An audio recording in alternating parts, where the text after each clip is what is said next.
पाप का गुरु कौन है, हेडिंग है इसका। एक पंडित जी कई वर्षों तक काशी में शास्त्रों का अध्ययन करने के बाद गांव लौटे। पूरे गांव में शोहरत हुई कि काशी से शिक्षित होकर आए हैं और धर्म से जुड़ी किसी भी पहेली को सुलझा सकते हैं। शोहरत सुनकर एक किसान उनके पास आया और उसने पूछ लिया, पंडित जी आप हमें यह बताइए कि पाप का गुरु कौन है। प्रश्न सुनकर पंडित जी चकरा गए। उन्होंने धर्म और आध्यात्मिक गुरु तो सुने थे, लेकिन पाप का भी गुरु होता है यह उनकी समझ और ज्ञान के बाहर था। पंडित जी को लगा कि उनका अध्ययन अभी अधूरा रह गया है। वह फिर काशी लौटे, अनेक गुरुओं से मिले, लेकिन उन्हें किसान के सवाल का जवाब नहीं मिला। अचानक एक दिन उनकी मुलाकात एक गणिका वेश्या से हो गई। उसने पंडित जी से परेशानी का कारण पूछा तो उन्होंने अपनी समस्या बता दी। गणिका बोली, पंडित जी इसका उत्तर है तो बहुत सरल, लेकिन उत्तर पाने के लिए आपको कुछ दिन मेरे पड़ोस में रहना होगा। पंडित जी इस ज्ञान के लिए तो भटक रहे थे, वह तुरंत तैयार हो गए।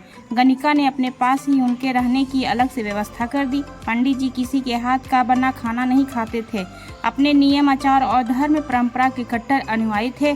गणिका के घर में रहकर अपने हाथ से खाना बनाते खाते कुछ दिन तो बड़े आराम से बीते, लेकिन सवालों का जवाब अभी नहीं मिला। वह उत्तर की प्रतीक्षा में रहे। एक दिन गणिका बोली, पंडित जी आपको भोजन पकाने में बड़ी तकलीफ होती है, यहाँ देखने वाले तो और कोई है नहीं, आप कहे तो नहा धोकर मैं आपके लिए भोजन तैयार कर दिया करूँ।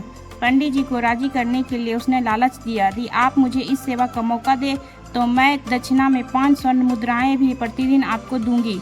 स्वर्ण मुद्रा का नाम सुनकर पंडित जी विचारने लगे, पका पकाया भोजन और साथ में सोने के सिक्के भी, अर्थात दोनों हाथ में लड्डू है। पंडित जी ने अपना नियम व्रत आचार विचार धर्म सब कुछ भूल गए। उन्होंने कहा, तुम्हारी जैसी इच्छा, बस विशेष ध्यान रखना कि मेरे कमरे में आते जाते तुम्हें कोई नहीं देखे। पहले ही दिन कई प्रकार के पकवान बनाकर उसने पंडित जी के सामने परोस दिया, पर ज्यों ही पंडित जी ने खाना चाहा उसने सामने से परोसी हुई थाली खींच ली। इस प्रकार पंडित जी क्रुद्ध हो गए और बोले, यह क्या मजाक है।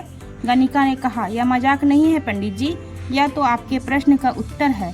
यहाँ आने से पहले आप भोजन तो दूर किसी के हाथ का पानी भी नहीं पीते थे, मगर स्वर्ण मुद्राओं के लोभ में आपने मेरे हाथ का बना खाना भी स्वीकार कर लिया।